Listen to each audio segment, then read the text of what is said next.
여러분, 안녕하세요. 하루의 끝, 마음의 살포시 연꽃 한 송이 올려드리는 시간, 마음 연꽃 라디오입니다. 어느 순간부터인지 새로 오는 문자 메시지는 택배 도착 알림이나 건강검진 안내, 카드 명세서뿐인 날이 많아졌습니다. 예전에는 나를 찾는 전화, 나를 불러 세우는 소리들이 하루에도 몇 번씩 있었는데 이제는 조용한 거실 시계만 뚝뚝 시간을 셉니다. 일을 그만둔 뒤로 나도 같이 사라져버린 것 같다. 혹시 이런 마음이 스치셨던 적 여러분도 있으신가요? 오늘 이 시간에는 정년퇴직 이후 쓸모없는 사람 같아진 나를 어떻게 바라볼 수 있을지 필명 빈 의자님의 사연과 작은 이야기 하나를 빌려 천천히 나눠보려고 합니다. 먼저 빈 의자님이 보내주신 사연을 함께 들어볼게요. 안녕하세요. 마음 연꽃 라디오. 저는 올해 67살, 필명 빈 의자라고 하겠습니다. 저는 작년에 정년퇴직을 했습니다. 32의 첫 직장에 들어가 줄곧 한 회사만 다니다가 서류 한 장에 도장을 찍고 회사 문을 나선 지 이제 1년이 조금 넘었습니다. 퇴직하던 날 회사 사람들이 작은 케이크를 준비해 줬습니다. 팀장님 덕분에 버텼습니다. 선배님 없으면 어땠을지 몰라요. 사진도 여러 장 찍고 화분도 몇 개 받았습니다. 그날 집에 돌아오는 길 버스 창문에 비친 제 얼굴이 왠지 좀 의젓해 보이더군요. 그래, 나도 할 만큼 했다. 이제는 좀 쉬어도 되겠지. 그때까지만 해도 은퇴라는 게 조금은 뿌듯한 길게 달려온 마라톤이 꼬린 지점 같은 느낌이었습니다. 그런데 꼬린 지점이라고 생각했던 그 자리가 막상 와보니 아무도 없는 텅 빈 운동장 한가운데처럼 느껴질 줄은 그때는 몰랐습니다. 퇴직하고 첫 한 달은 나름 괜찮았습니다. 아침에 알람 없이 일어나는 것도 좋았고 천천히 커피를 내리고 밀린 책도 좀 읽고 아내랑 시장도 같이 다녀오고 이 맛에 은퇴하는구나 하는 생각도 들었습니다. 그런데 2달, 3달이 지나면서 문득문득 이상한 허전함이 가슴 안에서 올라오기 시작했습니다. 예전 같으면 아침 8시면 이미 사무실 책상 앞에 앉아 메일을 확인하고 사람들에게 지시를 내리고 누군가 늘 저를 찾았습니다. 팀장님, 이건 어떻게 할까요? 부장님, 오늘 회의 안 열어보시겠습니까? 그런데 지금은 아침 8시 부엌 식탁에 앉아 있어 봐야 저를 찾는 건 식탁 위 신문뿐입니다. 하루 종일 전화가 안 오는 날도 많아졌습니다. 가끔 울리는 전화는 택배 기사님이거나 보험이나 건강검진 안내입니다. 부엌에서 설거지를 하는 아내의 뒷모습만 바라보다가 괜히 한마디 꺼내봅니다. 여보, 나 뭐 도와줄 일 없어? 처음에 아내는 웃으면서 말했습니다. 당신은 이제 좀 쉬어. 40년을 일했는데 이제 좀 늘어져 있어도 돼. 그 말이 처음에는 그렇게 고마울 수가 없었습니다. 정말 이제는 쉬어도 되는 사람이 된 것 같아서요. 그런데 그 쉬어라는 말이 한 달, 2달 계속되다 보니 어느 순간부터는 이렇게 들리기 시작했습니다. 당신은 이제 굳이 할 일이 없는 사람이다. 어느 날은 아내가 친구들을 만나러 나간다기에 말없이 따라 나섰다가 현관에서 눈치를 보게 되었습니다. 나도 같이 나갈까? 아내는 잠시 망설이더니 조심스럽게 말했습니다. 오늘은 우리끼리 여자들끼리 수다야. 당신은 그냥 집에 있어. 저녁에 올게. 문장은 분명 나쁜 말이 아닌데 그 말을 듣는 순간 마치 제가 집안 여기저기 굴러다니는 의자 하나가 된 것 같은 느낌이 들었습니다. 있어도 그만, 없어도 그만. 누가 오면 자리를 내주고 누가 가면 구석으로 밀려나는 그런 의자 말입니다. 그날 저녁 혼자 집에 앉아 TV를 켜놓고 있는데 내용은 하나도 들어오지 않았습니다. 문득 이런 생각이 들었습니다. 회사도 나를 필요로 하지 않고 집에서도 너무 나대지 않는 게 좋다는데 그러면 나는 지금 어디에 서 있어야 하지? 그날 밤 잠자리에 누웠는데도 쓸모라는 단어가 머릿속을 떠나지 않았습니다. 그동안 저라는 사람의 가치는 회사에서의 자리와 가족을 먹여 살리는 역할에 대부분 얹혀 있었던 것 같은데 그 두 가지가 한꺼번에 옅어지니 갑자기 나라는 사람 자체가 흐려지고 있는 기분이었습니다. 결정적인 순간은 작은 손자가 무심코 던진 한마디였습니다. 손자가 놀러 온 날 같이 블록을 싸다가 제가 괜히 이야기를 꺼냈습니다. 할아버지는 예전에 회사에서 부장님이었어? 사람들 이만큼 데리고 일했어? 그러자 손자가 고개를 갸웃하며 물었습니다. 부장님이 뭐야? 순간 웃음이 나왔습니다. 그래, 그렇지. 부장님이 뭔지 모를 수 있지. 그래서 저는 열심히 설명했습니다. 부장님은 말이지, 사람들 일도 챙기고 결정도 많이 하고 책임도 지는 사람이야. 손자는 잠시 생각하더니 이렇게 말했습니다. 근데 할아버지, 지금은 뭐야? 지금은 뭐야? 그 말이 귀에 머무르지 않고 가슴 한가운데까지 꽂히는 느낌이었습니다. 지금은 뭐야? 나는 지금 뭐라고 대답해야 할까요? 은퇴한 사람? 쉴 자격 있는 사람? 이제는 집에서 빈둥거리는 사람? 머릿속으로 몇 개의 답을 떠올려 봤지만 입에서는 아무 말도 나오지 않았습니다. 잠시 침묵이 흐른 뒤에야 겨우 이렇게 말했습니다. 지금은 그냥 너 할아버지지 뭐.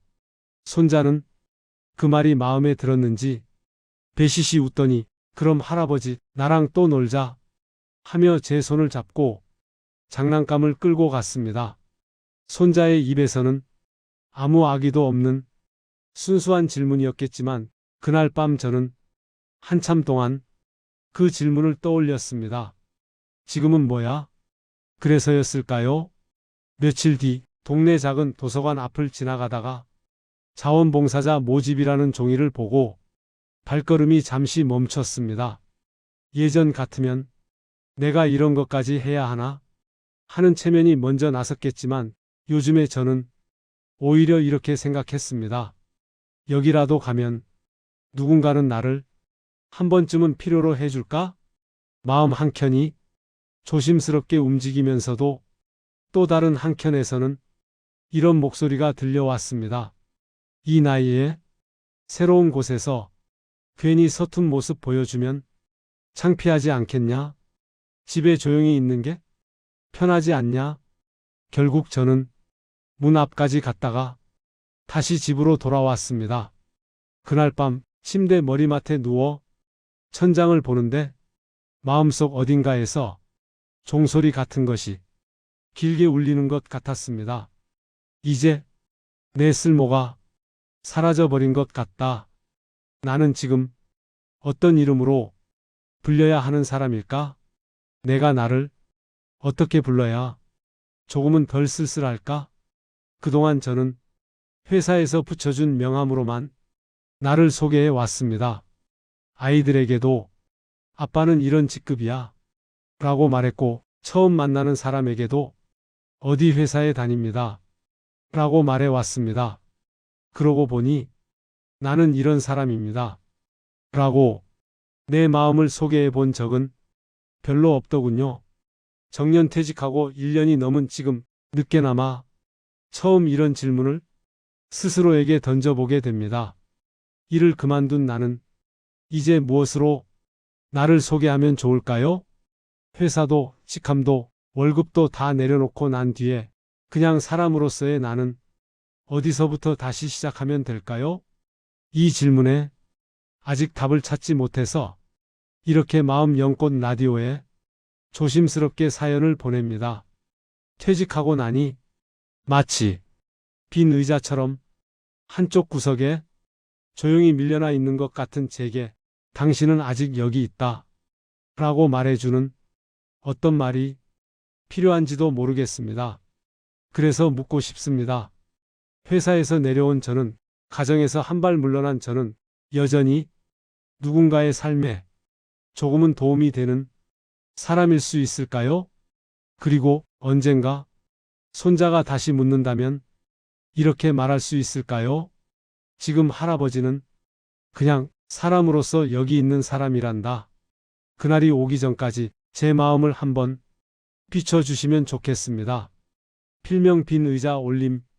빈 의자님, 이렇게 길고 깊은 마음을 나눠주셔서 고맙습니다. 지금 이 방송을 듣고 계신 분들 중에도 비슷한 마음, 가슴 한쪽에 살짝 숨겨두고 살아오신 분들 많으시겠지요. 퇴직하면 좀 여유 있겠지. 이제는 나를 위해 살겠지.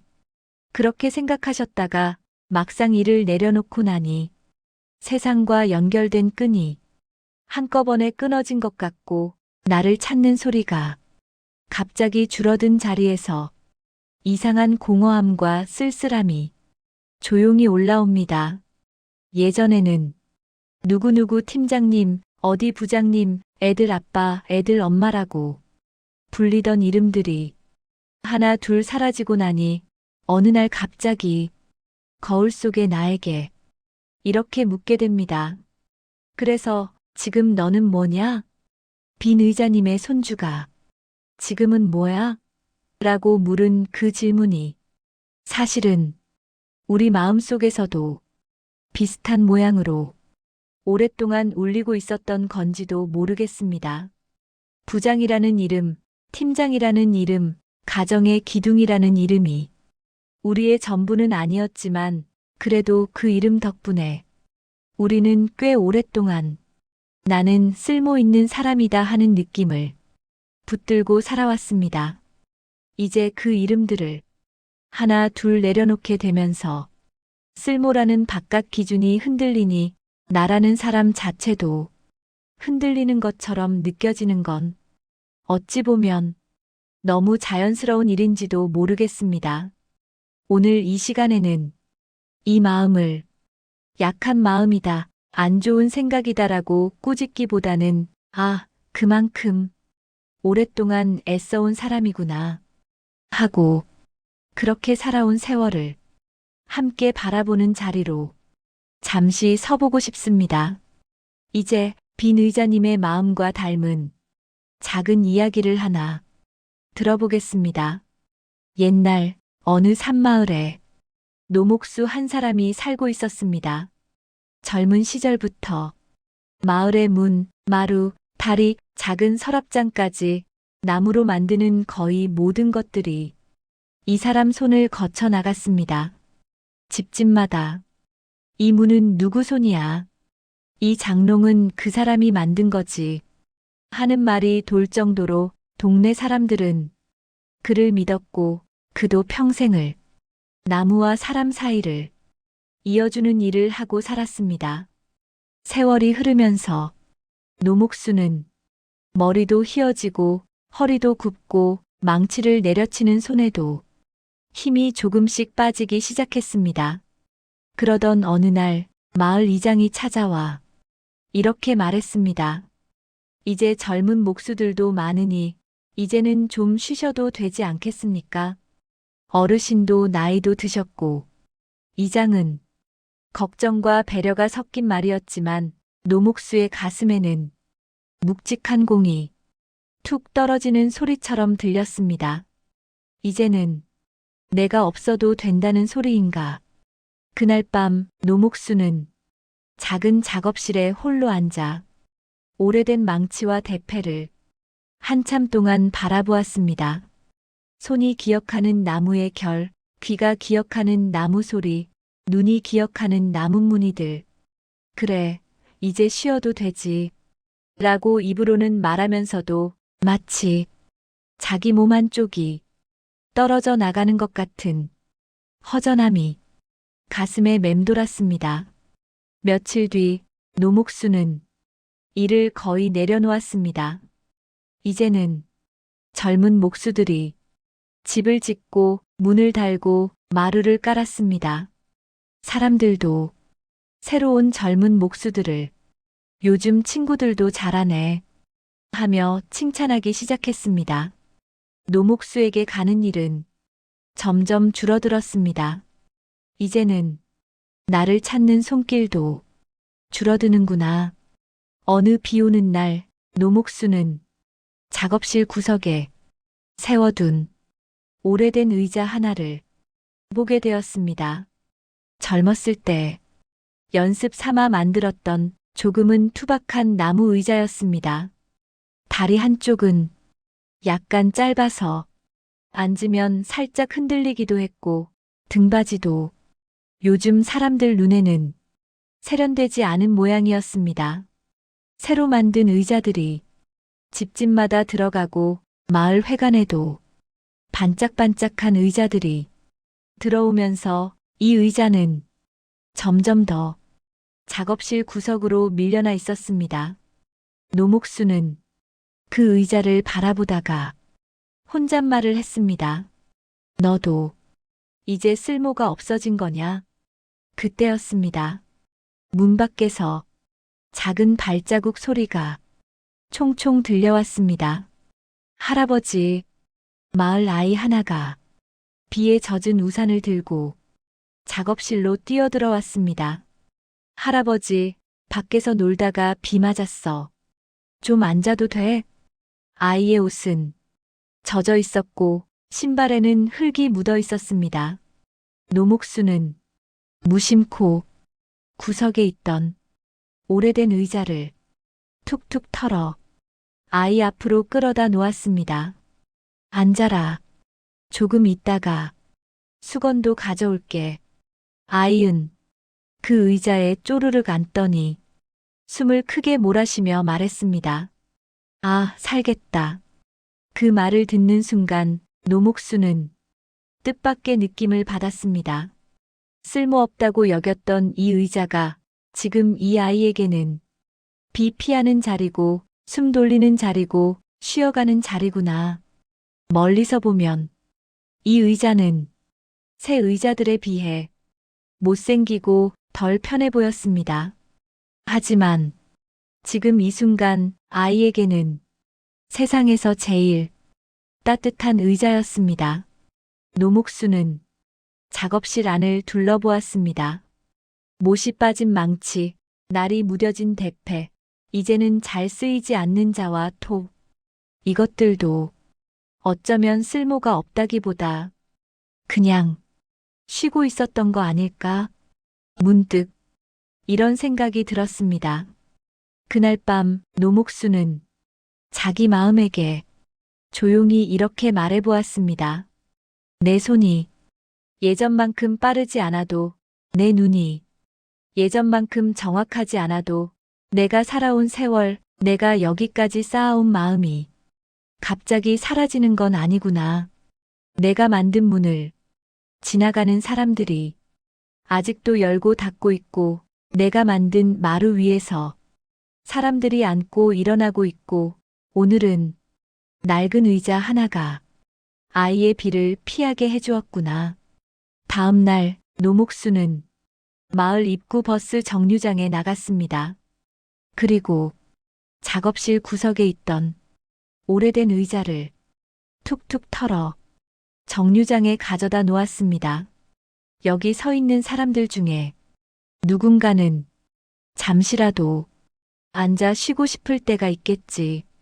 그날부터 버스를 기다리던 마을 사람들은 그 의자를 자주 이용했습니다. 장바구니를 든 할머니, 공부하러 가는 학생, 무거운 짐을 든 아저씨. 사람들은 그 의자에 앉으며 말했습니다. 아, 여기 의자 하나 있어서 얼마나 다행인지 몰라. 누가 만든 의자인지는 알지 못해도, 누구의 이름이 적혀 있지 않아도 그 의자는 사람들에게 조금씩 힘을 건네고 있었습니다. 어느 날 정류장을 지나던 아이가 노목수에게 물었습니다. 할아버지, 저 의자 할아버지가 만든 거야? 노목수는 잠시 웃다가 이렇게 대답했습니다. 그래, 많이 낡았지? 그래도 아직 앉을 수는 있더구나. 아이의 눈에 노목수는 더 이상 집을 짓는 목수가 아니라 길에서 사람들 허리를 쉬게 해주는 할아버지로 조금씩 보이기 시작했습니다. 노목수는 그날 밤 작은 촛불을 켜놓고 혼잣말을 했습니다. 쓸모가 없어진 게 아니고 쓸모의 모양이 바뀌고 있는 거구나. 빈 의자님의 사연과 지금 들려드린 노목수와 오래된 의자의 이야기가 어디쯤 닮아 있는지 조금 느껴지시나요? 빈 의자님은 회사에서의 자리, 가정에서의 역할이 조금씩 옅어지는 가운데 지금은 뭐야? 라는 질문 앞에 홀로 서 계십니다. 노목수 역시 젊은 목수들에게 일을 넘기고 나서 자신의 도구들과 함께 구석으로 밀려나 버린 느낌을 받았지요. 우리 마음은 쓸모 있는 것과 쓸모 없는 것을 참 빨리 나눕니다. 돈을 벌어오는 사람, 결정을 내리는 사람, 남이 쉽게 할 수 없는 일을 하는 사람은 쓸모 있다고 여기고, 이제는 돈을 벌어오지 않고 큰 결정을 하지 않고 몸도 예전 같지 않은 사람은 쓸모가 없다고 쉽게 단정해버립니다. 그런데 조금만 다르게 보면 이 쓸모라는 것도 모양을 바꾸어 가는 것일지 모릅니다. 회사에서의 쓸모는 매달 월급과 성과라는 이름으로, 가정에서의 쓸모는 아이들을 먹여 살리는 가장이라는 이름으로 드러났습니다. 이제 그 자리를 젊은 사람들에게 넘겨주었다고 해서 빈 의자님이 살아온 세월, 쌓아온 마음, 몸에 밴 습관들까지 한꺼번에 사라지는 건 아닙니다. 노목수가 만든 문이 지금도 열리고 닫히듯이 빈 의자님께서 평생 가족을 위해 흘리신 땀과 선택들 덕분에 지금도 누군가는 그늘에서 쉬고 있고 밥을 먹고 있고 공부를 하고 있습니다. 우회해서 말하자면 빈 의자님은 이미 수많은 문과 마루를 세상에 남기신 분입니다. 다만 이제는 보이는 일의 쓸모에서 보이지 않는 일의 쓸모로 조금씩 옮겨가는 시기일 뿐인지도 모릅니다. 손자가 물었던 지금은 뭐야? 라는 질문. 그 질문에 당장 멋진 답을 하지 못하셔도 괜찮습니다.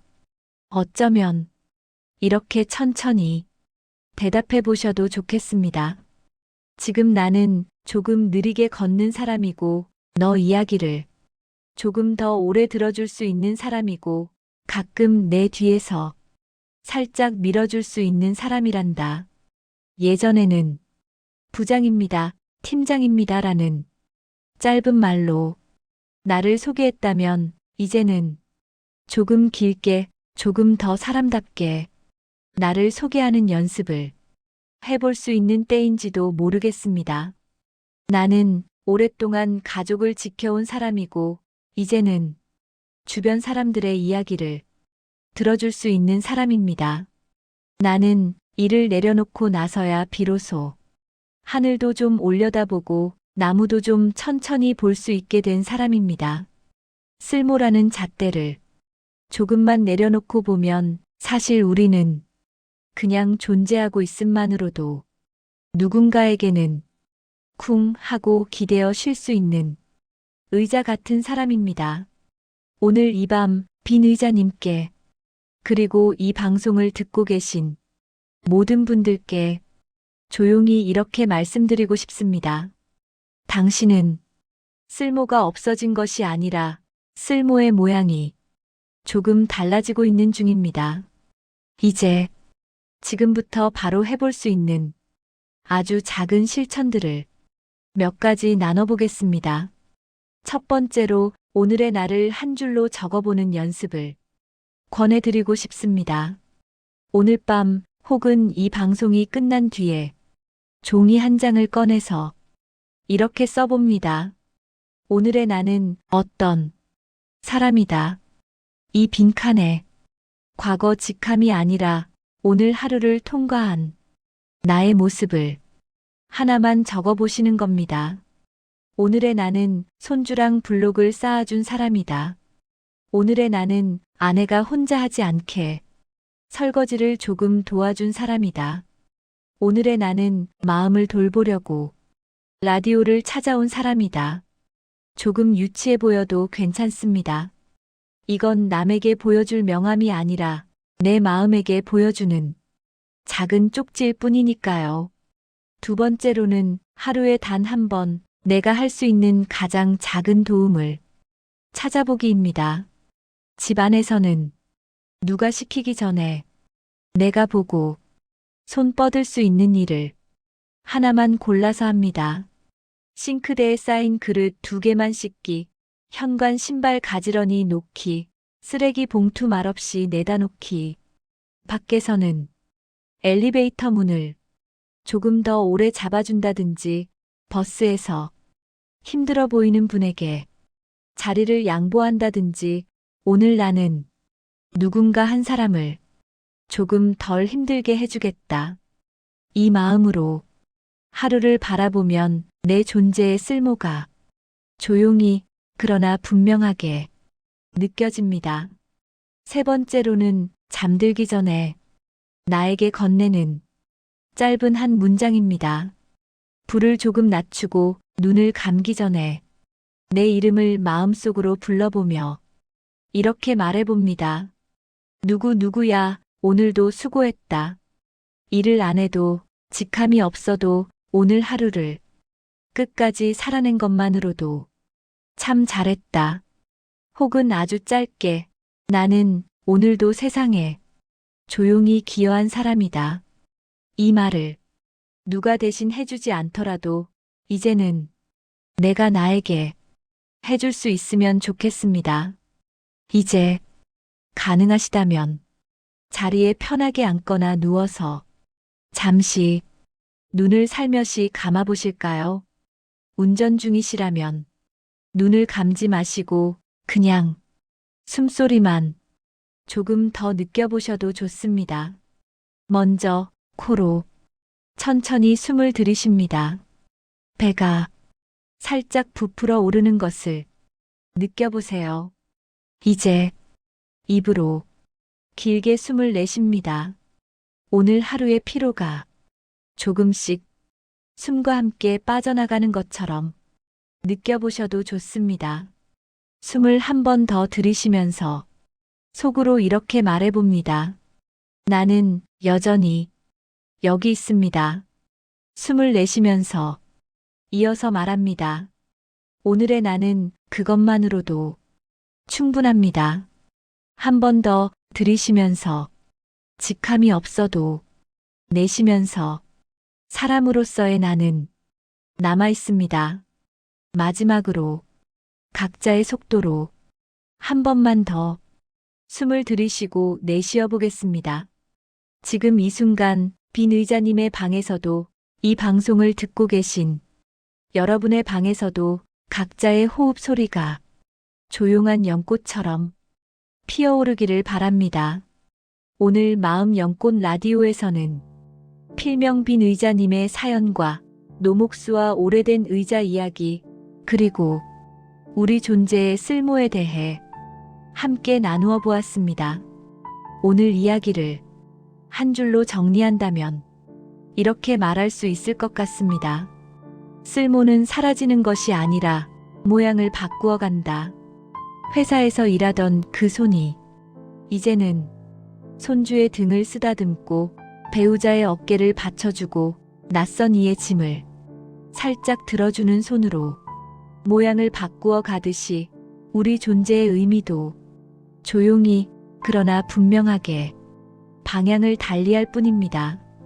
빈 의자님, 당신은 구석에 밀려난 빈 의자가 아니라 누군가가 지쳐서 앉고 싶을 때 여기 앉으세요 하고 자리를 내줄 수 있는 따뜻한 의자 같은 분입니다. 이 밤 각자의 자리에서 조용히 숨 쉬고 계신 모든 분들께도 동일한 마음을 전합니다. 오늘도 여러분이 있었기 때문에 누군가는 밥을 먹었고, 누군가는 덜 외로웠고, 누군가는 덜 쓰러졌을지 모릅니다. 직함은 떨어져도 사람으로서의 우리는 끝까지 남습니다. 오늘 밤 잠들기 전에 스스로에게 한 번만 이렇게 말해보셨으면 합니다. 나는 오늘도 세상에 조용히 기여한 사람이다. 오늘도 여기까지 살아내시느라 참 수고 많으셨습니다. 마음 연꽃 라디오와 함께 해주셔서 고맙습니다. 편안한 밤 되세요.